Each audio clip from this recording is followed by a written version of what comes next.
Nissan ose dire que ce véhicule ici est meilleur et plus sportif, du moins sur un aspect, que la Nissan GT-R. Que signifie-t-il par là? Est-ce vraiment possible? Et globalement, que vaut la Nissan Ariya Nismo, la version sport de leur EV compact ou intermédiaire? Peut-il affronter la Tesla Model Y avec sa version performance? Découvrons-le ensemble. Thomas sur AutoGFuel en 4K plein écran en entier. Voici la Nissan Ariya Nismo.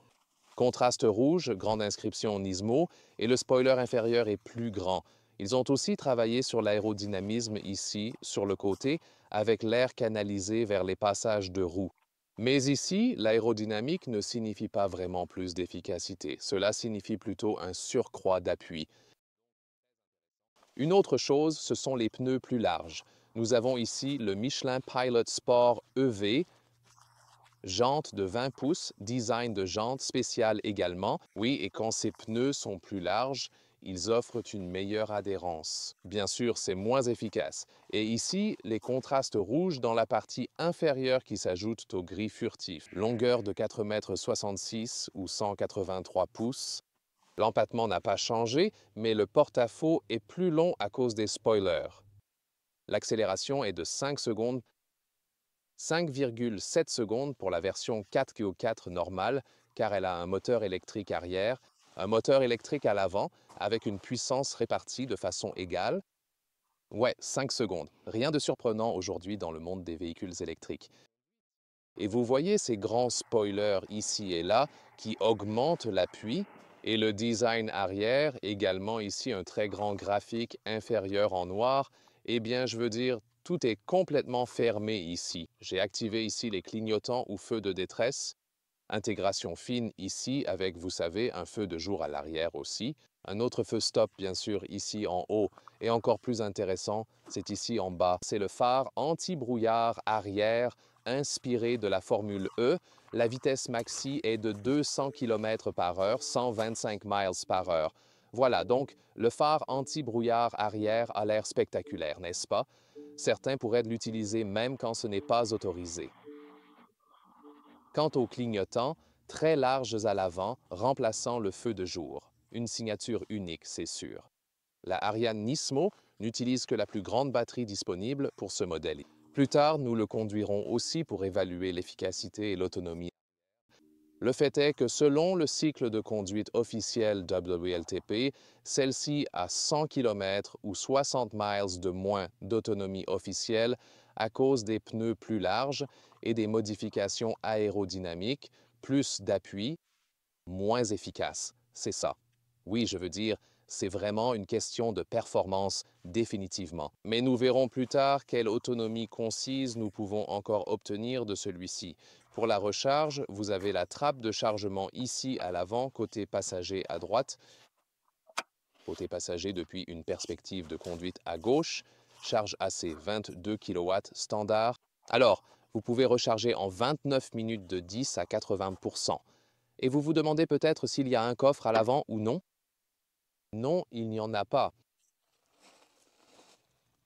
Et maintenant, vous pourriez vous demander quel aspect sportif est censé être meilleur que celui de la Nissan GT-R. Nissan assure que c'est l'accélération latérale. C'est donc ce qui se produit quand tu accélères en sortant d'un virage. Ici, avec la transmission intégrale et une répartition égale, vous avez beaucoup d'adhérence. Il est évident qu'un poids conséquent pousse la voiture au sol. Vous bénéficiez également d'un bon appui. En fait, vous avez un équilibre des poids égal, donc il y a beaucoup de choses qui peuvent réussir à y parvenir. Avec le porte-clés, puis le bruit de fermeture de la porte est plutôt correct. Aussi à l'arrière, pas le meilleur, mais pas le pire. Et ce qui est cool, regardez cette partie inférieure, comment ça descend bas, et cela signifie aussi, ici avec le joint en caoutchouc, l'intérieur de la porte restera donc très propre à chaque fois, peu importe les conditions. La porte ne s'ouvre pas si largement, mais nous avons un joli revêtement en cuir rouge sur le dessus, avec microfibre pour le Nismo et une belle couture contrastante rouge. La partie inférieure n'est pas recouverte, un point que l'on retrouve également chez les fabricants allemands. Donc, il y a ici un badge A-Force pour représenter la version à traction intégrale. un badge ARIA. Et oui, mais je me demande, ça devrait être un badge Nismo, non? Oui, mais tu as certains éléments Nismo ici. Contraste rouge ici aux aérateurs. Vous avez également des instruments spéciaux avec ce fond rouge Nismo, par exemple. Surpiqûre rouge contrastée à l'intérieur du volant et là également le repère de 12 heures. C'est vraiment très bien. Les boutons aussi sur le volant. Une molette et des boutons authentiques permettent de changer les instruments numériques, etc. Les sièges sont vraiment les points forts. Les sièges Nismo faits en simili-cuir et en microfibre. Donc c'est vraiment bien fait. Ils sont électriques aussi. Vous obtenez presque un pack complet ici avec la version Nismo. Les sièges sont plutôt hauts déjà, ce qui est certainement un avantage. Et donc c'est la position la plus basse pour moi. Il n'y a toujours pas de problème. Quant à la hauteur sous plafond, il en reste encore assez. Oui, quand je baisse le pare-soleil ici, je ne vois plus rien. Donc ce n'est pas possible pour moi. Donc c'est intéressant, mais pourtant c'est toujours confortable. Bienvenue dans ce cockpit. Ça rend vraiment bien visuellement avec une grande microfibre là et les coutures contrastées rouges. La bande Nismo s'étend sur toute la largeur, puis toujours manuel, le contrôle du volume est vraiment grand. J'aime ça. Ce qui est intéressant, c'est que l'unité climatique ici est à l'intérieur de ce style en bois. Et ça fait vraiment du bien, ça oscille très bien. Et ici, il n'est pas nécessaire d'appuyer trop fort. Ça marche aussi avec une légère pression. En fait, c'est pratique pour le contrôler en conduisant. Que c'est peut-être mieux que seulement sur écran tactile, mais il existe de meilleures solutions haptiques. L'unité de climatisation, d'ailleurs, est assez bruyante, même au niveau 1. Certains aiment ça, d'autres non. Je préfère toujours quand c'est un peu plus subtil. Ici, vous avez également le contrôle du mode de conduite et l'e-pédale, donc vous pouvez passer à la conduite avec une seule pédale ou non. Il faut appuyer plus fermement pour trouver cela et appuyer correctement en conduisant, ce n'est pas si facile. Les écrans ici sont bien intégrés, je pense donc que c'est une bonne solution qu'ils ont trouvée, avec des matériaux intéressants et différentes solutions ici et là. Ils ont donc définitivement trouvé leur propre style. Ensuite, le bouton Start-Stop est rouge. Et Léa nous montre les différents compartiments de rangement disponibles. Tout d'abord, ce qui est intéressant ici, c'est qu'il y a une boîte à gants normale juste là. Et puis, il y a une deuxième boîte à gants centrale. Celle-ci est manuelle dans la version Nismo. Vous vous souvenez peut-être que c'est autrement cette petite niche électrique qui est un peu étrange, mais aussi unique. Cependant, ici, pour économiser du poids, c'est entièrement manuel. De plus, cette console centrale ne peut pas être déplacée du tout. Il y a l'option électrique dans l'Aria normale, mais ici, dans la version Nismo, il y a aussi un allègement du poids. Et ici aussi, au sujet du toit, il a un bon revêtement à l'intérieur, oui, mais il n'y a pas de toit en verre disponible. Encore une fois, également en raison des économies de poids et ainsi de suite. Oui, dans la partie inférieure, il y a des ports de recharge USB-A ou USB-C. Les deux sont possibles et vous pouvez mettre votre smartphone juste là. Ouais, c'est peut-être pas la solution la plus pratique. Ouais, mais l'autre solution est seulement avec la recharge inductive qui est en dessous ici, donc ce serait l'autre alternative. Ouais, mais ça fait toujours surchauffer les iPhones quand vous êtes juste quelques minutes là-dedans. Oh, c'est intéressant. Yeah. Oh, and a cute flower here. Des fleurs magnifiques Oh. là-bas. Point de vue conducteur, vraiment agréable de tout contrôler ici avec une molette par exemple. Puis tu peux contrôler les instruments numériques et ils sont en fait lisibles. Mais oui, pour le style global, bien sûr, ça a l'air un peu dépassé honnêtement. Puis tu as aussi un style Nismo spécifique ici. Tu as aussi un affichage tête haute et l'écran central. Je dirais que les années 90 ont téléphoné. On ne peut absolument pas avoir ça dans une voiture moderne. De plus, c'est vraiment très lent. Heureusement, la plupart du temps, on utilise Apple CarPlay et Android Auto et l'intégration est correcte. Ouais, c'est probablement ce que tu devrais utiliser. Oublie le reste de l'infodivertissement. Et à l'arrière, d'abord, les portes arrière sont aussi recouvertes de beaux simili-cuir en haut, puis la microfibre avec couture rouge Nismo. De belles solutions. Pas couvertes ici aux intérieurs des portes. Mais il y a d'autres belles idées ici. Par exemple, le dos des sièges n'est pas simplement en plastique noir, mais recouvert de tissu, pour ainsi dire. C'est bien, aussi ressenti en bas, et la microfibre pour les sièges arrière. Ah oui, un insigne d'entrée comme celui à l'arrière, c'est vraiment cool aussi. Et ici, l'isofix situé à l'extérieur, une belle fermeture éclair permet d'y accéder ou de ne pas le faire. Donc c'est aussi une bonne solution. Ici, les portes gobelets. Eh bien, oui, ça devrait peut-être être un peu mieux. Pas adaptatif ici non plus, mais au moins avoir quelque chose. Puis deux canaux USB-C, encore une fois, réalisés dans cette ambiance boisée. Vous voyez, c'est plutôt cool, même dans la partie centrale. C'est vraiment agréable de se déplacer. C'est très intéressant, les sièges avant semblent hauts, mais la banquette arrière paraît encore plus haute. J'ai déjà les genoux au niveau des épaules des sièges d'avant. C'est intéressant, mais il y a suffisamment de place pour les jambes et la tête. C'est donc spacieux et vraiment assez confortable. Au milieu, on peut aussi vraiment s'asseoir. Donc oui, c'est idéal pour 5 grands adultes. Et quand les enfants sont à l'arrière, c'est bien aussi que les sièges soient un peu plus hauts, en fait. Et à mentionner pour la banquette arrière ici, vous pouvez également changer légèrement l'inclinaison, au moins comme dans ces cas. Oui, voyons le coffre ou la malle. 450 litres, comme la version à 4 roues d'air motrice. Avec la traction avant, vous avez un peu plus de capacité ici sous le cache-bagages. Ici, c'est un peu plus d'1 mètre ou 40 pouces en largeur normale, même entre les passages de roues. Et la longueur normale est aussi d'environ 1 mètre ou 40 pouces. Donc ça va. Et sous le couvercle ici, nous avons environ 40 cm ou 16 pouces. Encore plus, bien sûr, jusqu'en haut. Et ici, le chariot de cabine tient également à la verticale. Parfait. Un instant. Aussi, oui, ça ne pose aucun problème pour ça. Et puis tu as vu qu'il y a encore plus d'espace en dessous. Ici, donc, oui, c'est suffisant pour le câble. Ça, c'est le subwoofer parce que dans la version Nismo, le système sonore étendu est aussi de série. Et ici, ouais. Pour le kit de pneus et ainsi de suite, et puis la longueur totale jusqu'au siège avant, on veut 190 ou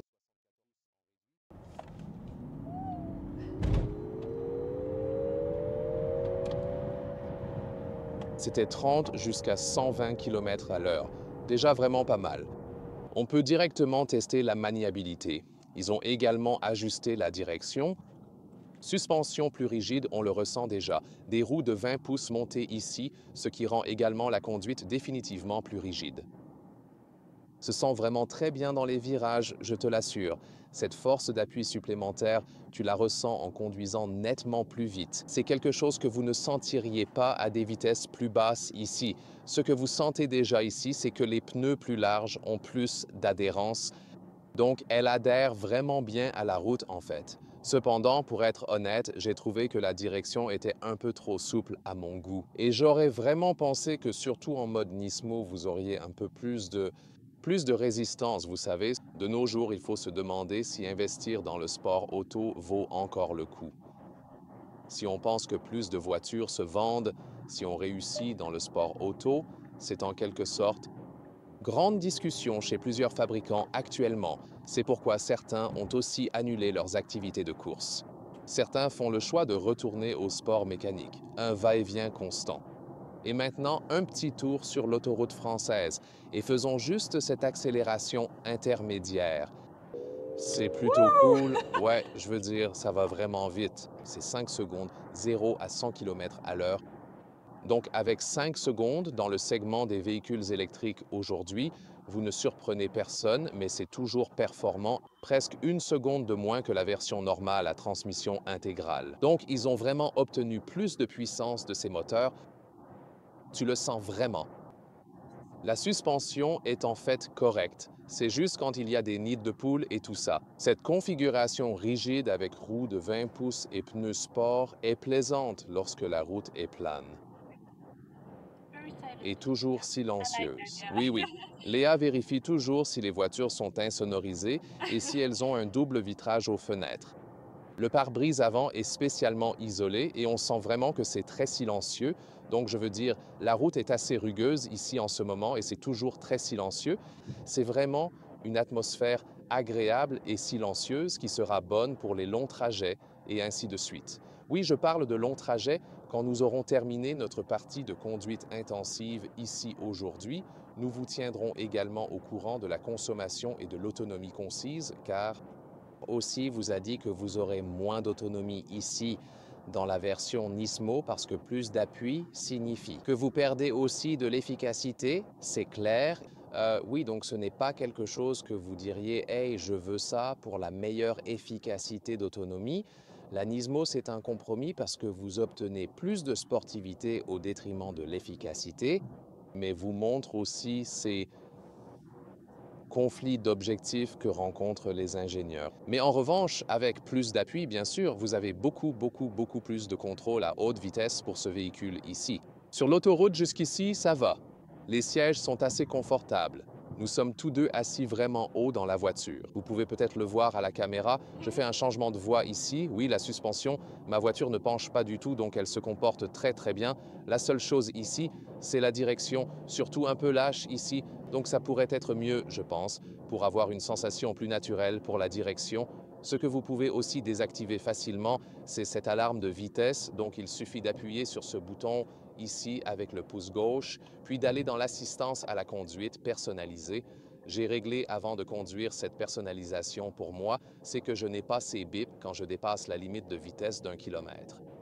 Nous pouvons aussi conduire à 110 km par heure et c'est toujours parfaitement silencieux ici, vraiment agréable et changer entre les modes de conduite. D'ailleurs, ouais, il faut toujours le trouver là sur la console. Ici, je peux aussi revenir au standard si je ne veux pas comme la meilleure accélération sportive et même en termes de son, n'est-ce pas? Ja.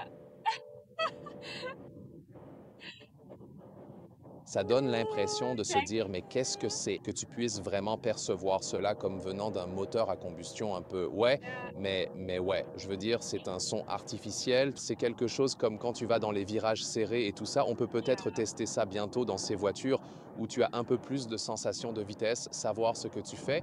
Et une petite remarque sur le régulateur de vitesse ici, 2 clics à droite du volant, tu peux le régler. Régler la vitesse, ça a été maintenu par la voiture devant nous et c'est aussi disponible ici avec l'aide au maintien de voie actif. Donc ici, pour le moment, je ne fais rien.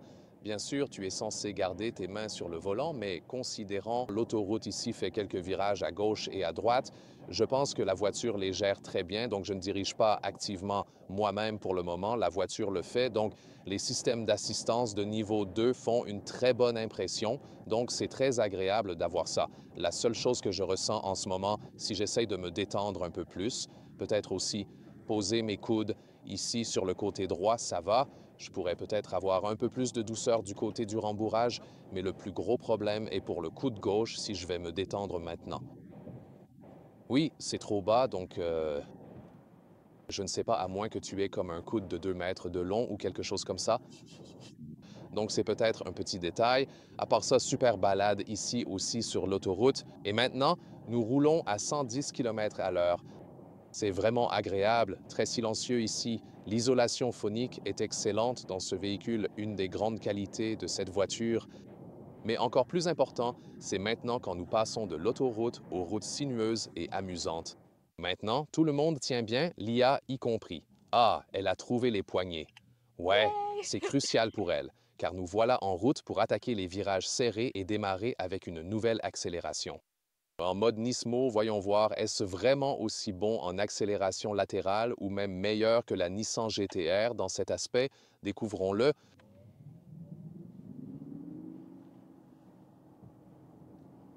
C'est sympa. Oh, c'est vraiment cool dans l'accélération latérale. Ja, Ouais, ja, ja. maintenant, le son nous aide un peu, en fait. Et on sort vraiment bien des virages. C'est chouette. Oui, la direction pourrait donner un peu plus de retour, mais c'est tout de même agréable à contrôler. C'est en fait très bien, et la voiture suit la route de manière très agréable. Bien sûr, lorsqu'on aborde des virages très serrés, on ne peut pas nier le poids d'un véhicule électrique. C'est toujours le cas. C'est quand même plus de 2 tonnes, tu sais, et ce n'est pas bon pour des voitures de sport agiles ou quelque chose comme ça, mais vraiment très bon pour diriger la voiture dans le virage. Et oui, en particulier, la sortie du virage est vraiment exceptionnelle. Vous avez la distribution overdrive qui est à peu près uniforme, vous savez, entre l'avant et l'arrière. Vous pouvez envoyer plus de couple à l'arrière, Mais oui, cela dépend des situations la plupart du temps. Sera plus équilibré. Cependant, cela tire également la voiture hors du virage de manière assez forte. Oui, donc l'agilité de conduite est vraiment sympa. Le matériau en microfibre nous empêche aussi de glisser trop sur les sièges. C'est un très bon choix pour le véhicule sportif. Et à ces vitesses, il reste étonnamment silencieux. Oui, dans ces situations, on sent qu'on ne conduit pas une petite sportive légère, mais un imposant véhicule électrique. Et la bosse ici. Ouais, tu sens vraiment que la configuration de suspension Seatfast est bonne pour la conduite sportive, mais pas si bonne pour le confort. Et en effet, c'est un peu comme avec beaucoup de véhicules électriques performants, donc aussi, disons, comme une Porsche Macan électrique ou peu importe. L'adhérence est bonne ici également grâce à ces pneus qui offrent une excellente accroche, donc ces pneus plus larges vous aident vraiment beaucoup et accélérer devient un vrai plaisir, c'est sûr, mais vous ne pouvez vraiment pas ignorer le poids qui vous pousse lorsque vous entrez dans les virages. C'est amusant. Et quand vous le comparez à d'autres véhicules électriques de performance, oui, peut-être qu'il manque un peu dans les chiffres d'accélération ou quelque chose comme ça, mais ici, maintenant, à 90 km à l'heure, aussi certains des effets aérodynamiques prennent effet, comme à un moment, je veux dire, qu'on n'est plus bien sûr quand on conduit encore plus vite, mais en effet, je dois dire qu'il est collé à la route, donc c'est vraiment bien fait. Donc, on sent définitivement qu'il pourrait maximiser la sportivité de ce véhicule électrique. Et concernant la consommation ou l'économie, nous avons enregistré aujourd'hui presque 300 km parcourus. Résultat, 20 kWh pour 100 km, mélange d'autoroute et de route de montagne. Même parcours aller-retour, topographie uniforme, donc ces 20 kWh équivalent à environ 3 miles par kWh. Et avec cette batterie nette de 87 kWh, cela donnerait une autonomie réelle de 440 km ou 265 miles. Résultat réaliste et en fait meilleur que prévu, dans le sens où je m'attendais à ce que la version Nismo moins efficace soit aussi moins efficace en pratique, avec également une autonomie plus faible, etc. Je ne sais pas ce qui bip, peut-être un capteur de stationnement. Oui, mais le truc, c'est que ces pertes d'autonomie ne sont évidemment pas aussi importantes que ce que disent les documents, que ce que dit le chiffre WLTP. Mais en général, la Nissan Ariya n'est pas aussi efficace que certains concurrents, donc ce n'est pas le véhicule le plus efficace dans ce segment. C'est encore le cas pour le prix, avec les caractéristiques Nismo, c'est environ 3 500 € de plus que le modèle standard 4 roues motrices. D'un autre côté, vous perdez des fonctionnalités comme l'absence de toit en verre, pas de console centrale coulissante, ni d'ouverture électrique de ce compartiment de rangement central, etc. Certains y voient un souci, d'autres pas. Tout dépend de la perspective. Et au total, 64 000 € serait, par exemple, un prix en Allemagne. Oui, et puis, bien sûr, vous vous rendez compte que pour beaucoup de concurrents, vous payez moins. Donc, il faut vraiment apprécier cette approche Nismo. Aussi, tu sais, cet héritage de tout ce qui concerne la course. Il roule très bien, c'est sûr. Toujours, bien sûr, le truc avec les véhicules électriques, c'est qu'ils sont vraiment lourds. À un moment, ils vous poussent dans les virages. Mais ils ont maximisé le potentiel de performance de cette plateforme, ce véhicule électrique compact ou de taille moyenne. C'est vraiment très agréable à conduire. Aussi, il y a de l'espace sympa et utile à l'intérieur. Et cette version ici la rend encore plus unique. Si vous pensez à l'autonomie et au prix, alors le modèle à 4 roues comme motrice ou même celui à traction avant avec la batterie la plus grande sera, disons, le choix le plus astucieux avec l'Aria ici.